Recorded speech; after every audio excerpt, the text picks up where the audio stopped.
Hi everyone on YouTube, thanks for joining me for finally another review. I've got another game I can review from my collection I've had for some time, but I've wanted to get it to the table more before I gave it a proper video review. And that wasn't just multiplayer, but also solo.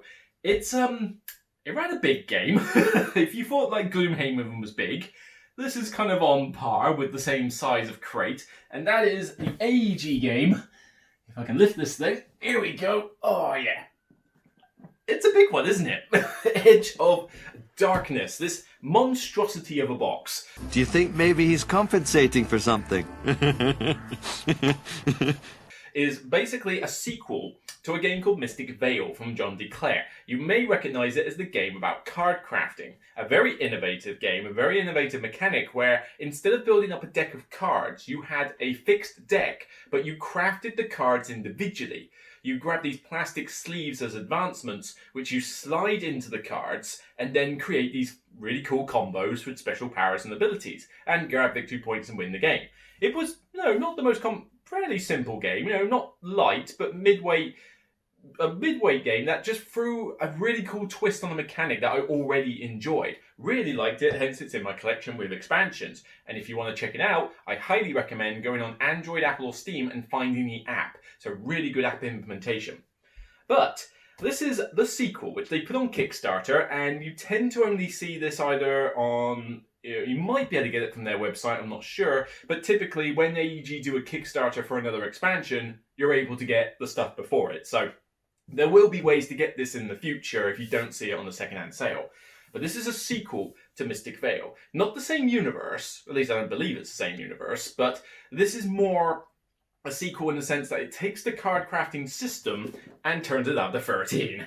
It essentially combines that whole card crafting thing, except you now have a communal deck of cards that everybody is pimping up with all the different advancements. You've got worker placement and action selection with these 10 different locations out of a possible 36 that you will put in the game, that with these agent pawns, or workers I guess, you will put them on the locations and take them off the locations to perform different actions and abilities. On top of this, you've also got to defend your kingdom from these threats that come in, which very cool, in a cool way, are the reverse of the cards. So on the back of these cards that you're sliding in with these advancements are these monsters and adversaries that stand on this tower, a cube tower, and you drop cubes into this cube tower that represent who they're likely to attack, maybe everybody, maybe just a particular player, and you've got, with your cards that you've been making in other actions, ways to defend against it, or to go out on the offensive and kill them off first.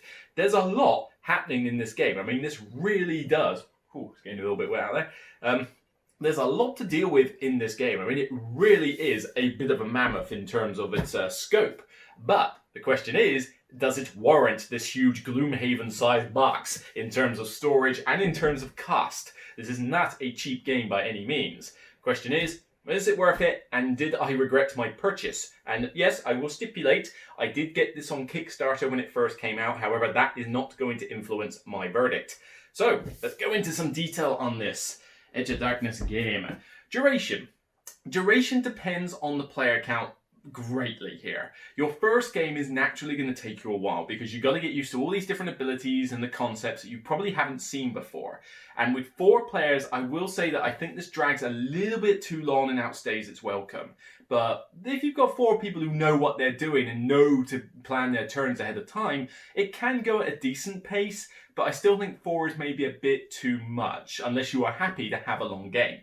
But 3 players is not bad. 3 players is a pretty good sweet spot. You have a decent amount of interaction, a lot of different cards appearing in the street or tableau, basically, and a lot of different things happening.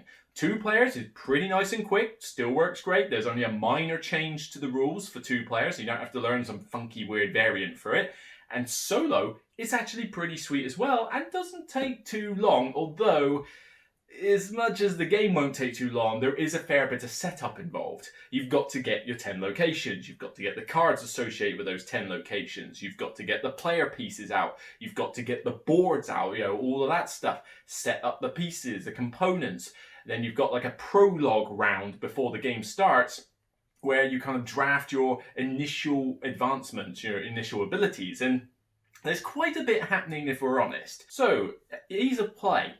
The rules are actually pretty good in this. I think the rulebook in this is adequate enough for you to be able to learn the game. You know, the concepts in this game are not that complicated, especially if you're already familiar with Mystic Vale. Mystic Vale's card crafting is no different here. You get the advancements, you sleeve them in, and then you can trigger all the effects.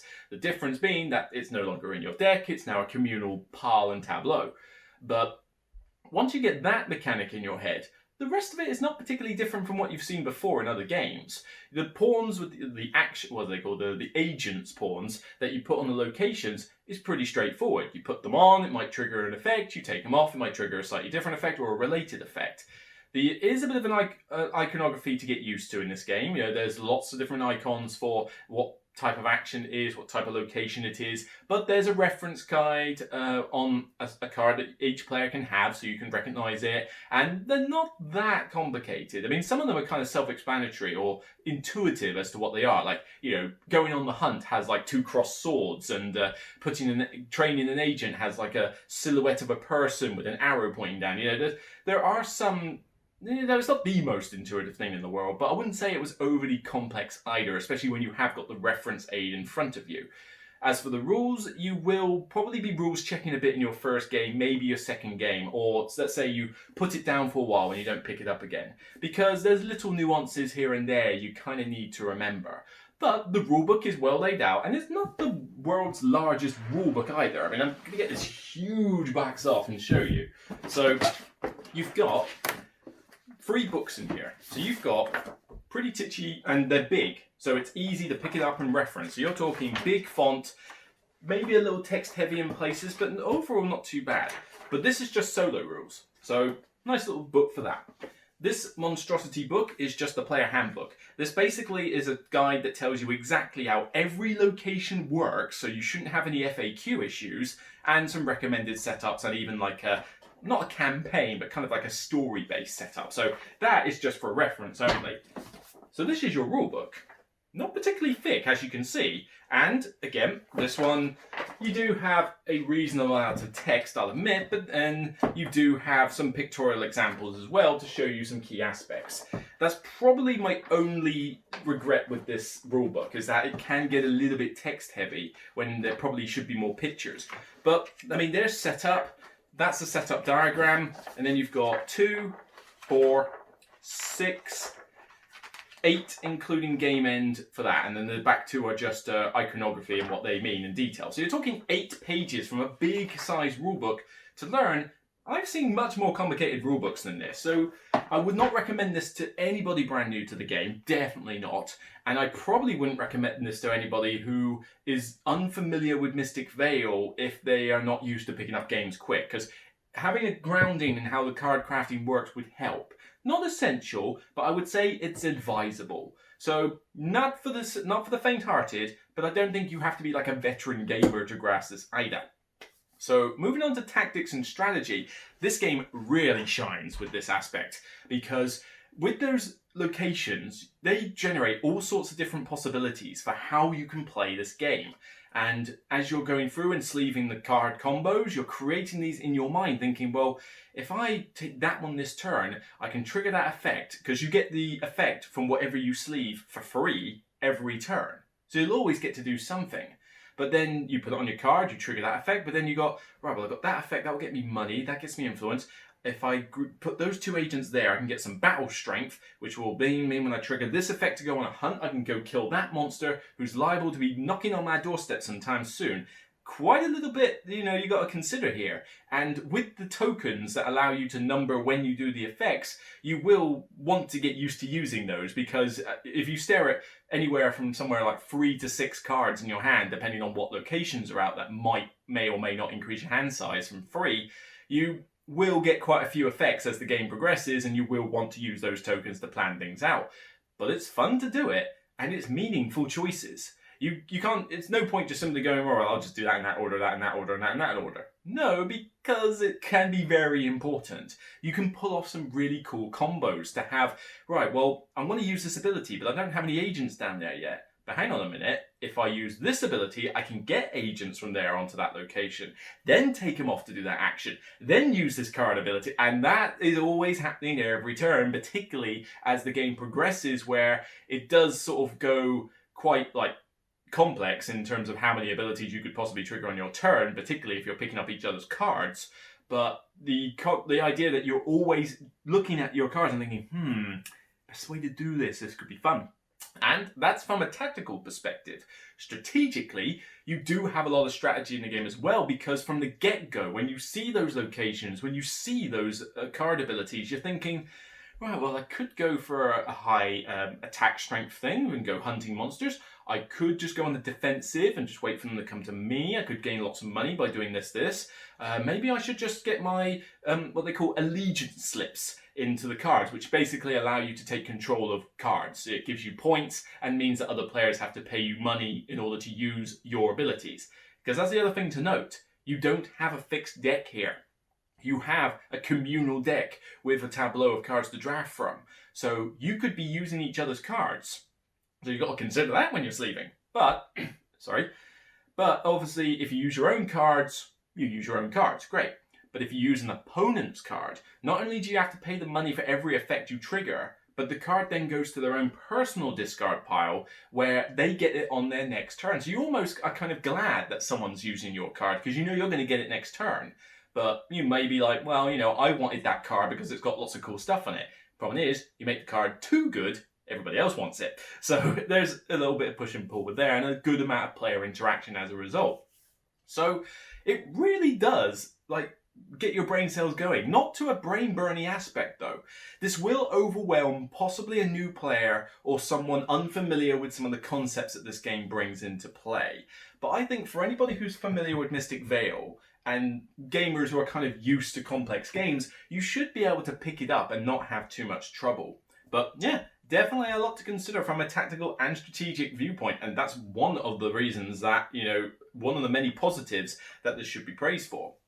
So then moving on to aesthetics. Aesthetics are pretty solid. I mean, you hit and miss in certain areas. You have got a lot in this game. I mean, you have got boards, you have got massive score pad, even bigger board with very good artwork. I mean, that's one thing I have to say. The artist is Elena Danner, I think. I'm not sure if I can pronounce that name properly, but that is the artist. And this is pretty sweet. You know, very good, very... It's hard to describe it. It looks like something you would get out of a storybook. Or those scenes you get like out of Lord of the Rings where they look in the distance and see like, you know, oh, there's the Elven city there. How am I blanking as to Rivendell or something like that in the distance, and you see that like really artistic drawing. It's a bit like that, but you've got it through all of these boards. So each of these boards has got, you know, unique, very colourful artwork. The artwork on the advancements themselves, you know, you won't be able to see these in the camera, but they're very detailed. They're very, you know, very colourful, very good. And component-wise, again, hit and miss here. You've got very good, thick, chunky tiles, which is not a bad thing. You have got, you know, cubes, which, cubes. And you've got some miniatures for, you know, the various agents. So, you know, and the agents are pretty decent. The one minor thing I'm not as big a fan of is that you do have, if you don't get the Kickstarter version or the add-ons, you will have these plastic pieces or, well, actually I think it was cardboard pieces. Yeah, you had cardboard tokens for money and influence and that, which is fine. But personally what I did was I grabbed the plastic versions and the metal coins. The metal coins actually are very good. If you've managed to get the metal coins, these are very good and very chunky. But I don't get why they put them in such weird denominations. Like everything's in denominations of 1, 4, 10, 1, 4, 20. It just seems really weird. Why? I don't get that. But what I had to do with mine is that I didn't want the cardboard tokens, but when the box was shipped to me, it didn't have really enough tokens in it to warrant a full 4-player game. So what me and my friend did, who also got the game, was that because they preferred the cardboard tokens and I preferred the plastic ones, we basically traded each other's cardboard and plastic tokens. So I got all of these and they got the cardboard ones. So that kind of solved itself, but that was an error thing. So you have to be warned that you may have a slight supply issue or you may have to change up a lot if you're playing this with the max player count. But on top of that, they give you a few like little plastic tubs in order to store the things during the game, although I would probably recommend you just get your own alternative thing. Like I use these rubber muffin tins, they work quite well, but yeah, it's nice that they give you it in the box. But wow, here's the the big thing. What do you think's in this? In here, you have got the cube tower. This monumental thing, easily assembled, not difficult, that has to set up on your table, along with everything else. And that's one thing about the aesthetics you better get used to. This is a table hog, a big table hog. Immersion of the theme, this one is a little bit more lacking. The theme is there in terms of, oh yeah, the Deep Watch Peacekeepers. Oh yeah, they get you combat strength. Okay, fair enough. The harbour. Oh, for more of your men that are there, you get more money. Okay, yeah. You would earn fares when you're at the harbour. And then you've got the a few of the other ones, I'm trying to think, like a university, where you go to the university and you can train more agents. So the locations make sense for what abilities they do, and the setting is nice, but it is basically its own made-up fantasy world setting with, you know, where like magic and monsters are a thing. It's not quite generic fantasy levels, but it's still not exactly Lord of the Rings style levels. I mean, the book, the player handbook, will give you ways to essentially, like, you know, a story base on each of the recommended setups. And so you could, if you want to, read the blurb. But frankly, as you're playing a game, you don't overly care. It's like you're more playing this game for its mechanics and just the fact that it looks nice, rather than giving a monkeys about any story behind it or the lore, as we say. But with all the card combos that you're building, with all of those tactics I mentioned earlier, and the player interaction, you're definitely immersed in this game from start to finish. It definitely will keep you engaged, even if not necessarily from a story narrative perspective. So then moving on to longevity. Longevity is really good with this. I mean, remember what I said.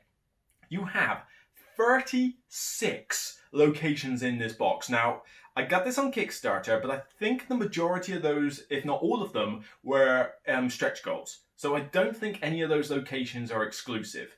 But yeah, let's say a few of them were and you had like 30 instead of 36. I'm pretty positive they put in a lot in this box. But let's go with 30 to 36. 36, we'll say that. 36 locations. You use 10 in each game. And some will repeat as you go through the recommended setups, but you could just curate your own. But 36 locations with different abilities and different card advancements. So you choose 10 out of 36. The amount of times you could play this game with near endless replay value is pretty much insane. You know, different combinations of different locations will allow you to have different types of games. Like some will be more coin intensive. You'll be able to get lots of money. Some will allow you to barely be able to train any agents. So you've got to be frugal with how you use your starting ones. Some will be very combative. So there's threats coming at you all the time, like constantly threatening you and, you know, getting in your face. They can have drastic implications of how the game is played, allowing for certainly your money's worth in terms of how many times you could play this game and not get bored with the setups. And that's before you consider its expandability. The expandability with this game is kind of ridiculous. You know, not only do you have the 36 locations that you can use in here, all of these being unique and different, with different effects and different cards. But if you were to get this on Kickstarter or find it with an expansion, you have the ability to basically get a big box like this. I got this in the first Kickstarter, and they recently did a Frost version of it. I mean, come on. You know, Desert one, a Frost one, Gloomhaven, Frosthaven. It's kind of the norm when you do these fantasy games. Subtle. Mm-hmm. But this is a box. I haven't even opened this one yet. I got it as an expansion because I thought, this was during my day when I was a bit more of a completionist on Kickstarters. Now I've kind of wisened up a bit. But this has another, I'll just read the back, another 13 boards, another 98 card advancements, so basically, you know, 13 cards, 13 unique card advancements, some tokens for an additional mechanic and another handbook. So this box alone gives me another 13 boards and abilities, as well as other setups, and you can mix the stuff in here with the stuff in here. So you don't have to use only 10 boards from here. I could use 5 from here and 5 from there. 3 from here, 7 from there. 2 from here, 8 from here. I can do whatever I like. The replay value goes up the moon, with trying to put one of these boxes in, and I don't even have the frost one. And I haven't even put this in the box yet, because I don't need to yet. There's already so much content in this box that it's not overly necessary. And then even when you consider that, you have solo mode. Yes, even though it's in isolation and I can't get 2 or 3 players to this game, I can play the solo mode, and I've been playing several games of that this week. This is why Superman works alone. And basically, it's a bot player. So I think I might have mentioned this briefly in my recent solo video that I did, but essentially it uses a concept called the Voiceless Guild. It's basically an AI player that works a bit like the Automna decks that you kind of get in things like Wingspan and other Stonemaier games. Essentially, you flip a card, and based on that card, it will dictate how many cards they're going to draft in a round, what advancement they're going to particularly choose to sleeve into one of their cards, and then it has rules for how they trigger off the effects. But rather than using the complex effects that are on the locations, they'll use a simplified set based on these action cards. And in terms of difficulty, well, depending what locations you use, that ups the difficulty or not. But the 7 action cards that they use, you can flip them onto easy or hard side in any combination you like to up the difficulty. And on top of that, the choice deck, as they call it, where you flip a card and do something, you use 12 cards, but there's a good 24 or so, 25 odd solo cards. So again, you're using different cards every game, so there's variety in the solo mode alone. And it is a good solo mode. You basically do they get to go first, they do their stuff, and you just follow their cards in a methodical way. And then you get to do the same thing as you would in a multiplayer game. You get to draft your cards, decide what effects you want to do, use locations. So you get that fun element of the game without losing too much of what you would have got in a multiplayer game, except for maybe multiplayer would make maybe slightly different choices at times. All in all, I think this Edge of Darkness deserves a solid 9 out of 10 from me. Really enjoy this one. Yes, it's not the most thematically immersive game in the world, but it just looks nice on the table. It's got presence with all the stuff there. And what really heightens this to 9 for me is 1, that replay value, and 2, the solo mode, and 3, the fact that the thoughts and combos and the choices you make during the game all feel meaningful. Occasionally you might get a turn where you draft some slightly bad cards and you can't do as much, but everybody will usually get that situation, and there are ways to mitigate it by skipping over cards. And it's not usually too difficult to do so. So you shouldn't end up with that situation too often, and you will get to take a free advancement every turn, so you will get to trigger at least something. But it really just ticks a lot of boxes for me. This mechanic is one that I loved in Mystic Vale. It's now been basically turned up to 13 and shoved in this game with more meat, and it's even better. I actually prefer this game to Mystic Vale, and I already really liked Mystic Vale. I can't give it a full 10 though, because I do think that the 4-player time length, the long setup, the cost investment of the game, these aren't huge negatives. But I believe it's enough to say, look, I reckon you will get a really good fun experience out of Edge of Darkness with a few little caveats that you just might want to bear in mind. So, yeah, that is Edge of Darkness. This is going to sit and take up most of a calyx square by itself. And I do urge you that next time AEG decide to throw a Kickstarter out from this game, if you are a fan of Mystic Vale, you definitely want to give this one a look. If you're not a fan of Mystic Vale, this probably isn't going to swing you over to that side, but maybe you just wanted a bit more meat and a bit more interest, so maybe it will swing you over. But typically, I think this is more, do you think the card crafting system is cool? If so, have a look at this game. If not, you can pass it by.